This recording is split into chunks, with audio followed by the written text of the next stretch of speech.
Hi everyone, it's me, Tim. Today I want to talk about creativity under pressure. Now, what made me think of this, of doing this? This relates to a bunch of videos I've done before, and I'm going to mention them as I go along. But I read a quote from Carl Bartos, who was a band member of Kraftwerk. And he said, quote, creativity sometimes starts with a deadline and with a lack of money and with only a few possibilities with not too many options. Wow. That's a good expression of doing art in a medium where just making that art costs money and making that art requires a group and making that art is part of an industry. So I've talked about crunch and pressure and all this. So I'm going to do a bit of a deep dive into this. I'm wondering if this is going to be controversial or not. I don't think anything I'm saying is controversial, but we'll see what happens in the comments. So there was a video I did where I talked about the worst interview I ever had. And in it, I mentioned how excited I was to possibly work at a big company on a big IP. I mean, I've worked on some major IPs, but when I worked on them, it was always 30, 50, maybe 100 people. Nothing huge. The one time I got to work on something really, really big at Carbine, there were other factors that led to that not working out. And by the way, I've seen people say, yeah, I don't think I'd like to work with Tim. What do these two things have in common? And this is where I think I'm going to start saying things and people are going to go, wait, here's what I'm going to say. To make something great, to make a really great game, and not just a product, but a really great game, you need a great team.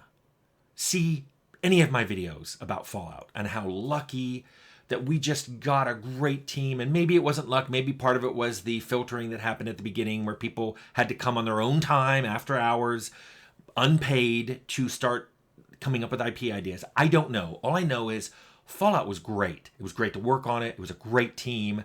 It turned into a great IP. And I think part of it was just great people working on it. Here's the problem.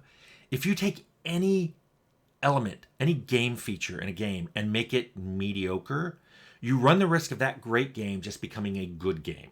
Especially if for the person playing it, that feature was really important. If someone really, really cares about how good gun combat is, they may not like an RPG because the gun combat's only If they really, really want reactivity, they may play an RPG and go, it's not really responding to me. And that's why they may not like MMORPGs.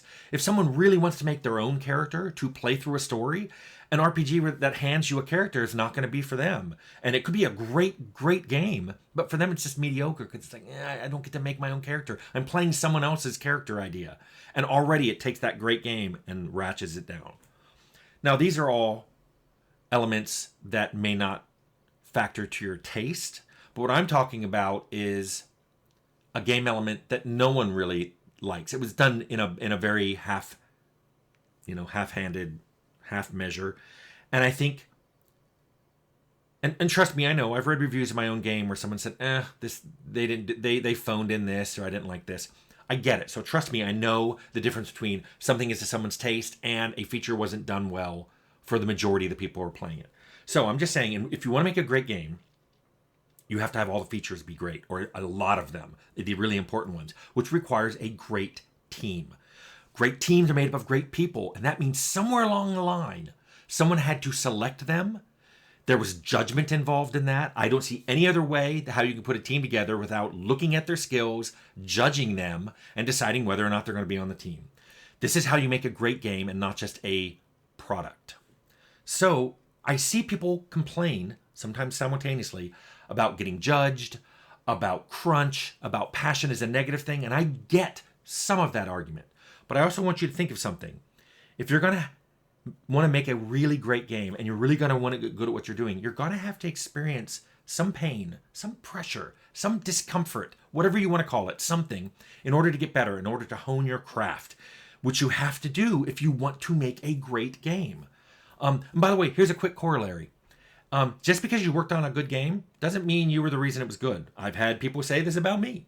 My only response to that is look at someone's entire body of work. If someone was involved in a lot of really good games, they may have been the person contributing it to it being good. Now, yeah, maybe they just got lucky and got involved in a series of good games. And the corollary to that corollary is, what if someone worked on a good game and then their next ones weren't that good? Maybe they were the reason it was good, and then they got unlucky on the subsequent games and got put in with some teams who were just phoning it in. It's hard to tell, but I'm just saying, if someone has a lot of good games under their belt, you could probably say they contributed to those games being good. The same way, if a band is really good, those band members probably contributed to all those good albums and all those good songs. So, what am I saying here? And this is kind of like it's becoming a meandering kind of discussion. I'm saying if you want to make something great, not just good, but you want to make a great game, that is going to require a lot of effort. I don't see any shortcut in this.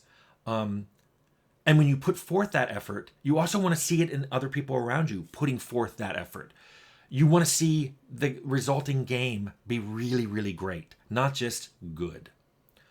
So yeah, there are people that I've worked with that I probably wouldn't want to work with again. There are people who worked with me who probably wouldn't want to work with me again. I get it. That's fine. I think the longer you work in any field, that's going to happen to you. You're going to collect a group of people that you would love to work with again, and another group you're like, no. And it doesn't necessarily mean they're bad at what they did. It meant, in the context of you working together, what they contributed, what they worked on, maybe their skill set didn't align with, and they just made kind of okay stuff. I know my earlier games, I was still learning stuff. I'm not super proud of a lot of the code in, Grand Slam Bridge or Bard's Tale Construction Set, but I was still learning my craft and trying to figure out what I wanted to do. And then when I finally decided that was RPGs, that's when I suddenly started coming up with, okay, I want reactivity.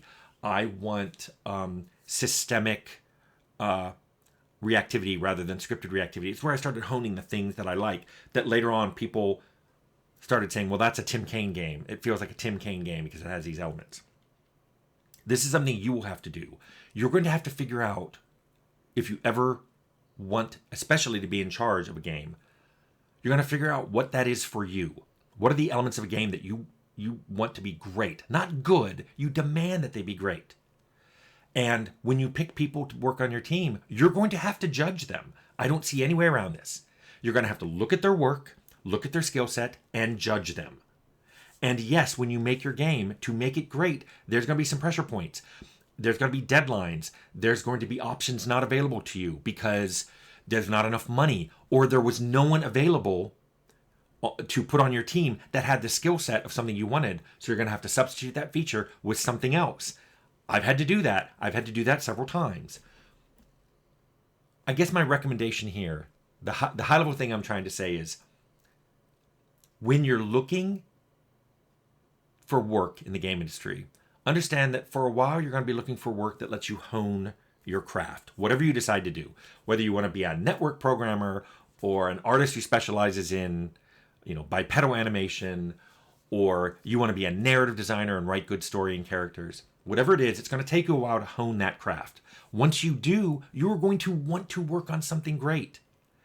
And the only way I can see that happening is if you take an active effort and look for other great people to work with, potentially at big companies, so there's more money, so there's less obstacles for you getting that great team together. The bottom line is, find your people and make something great. That's probably the best way I can think of handling creativity under pressure, which is find good people who are good at what they do and understand that to make a great product, there's going to be some discomfort involved.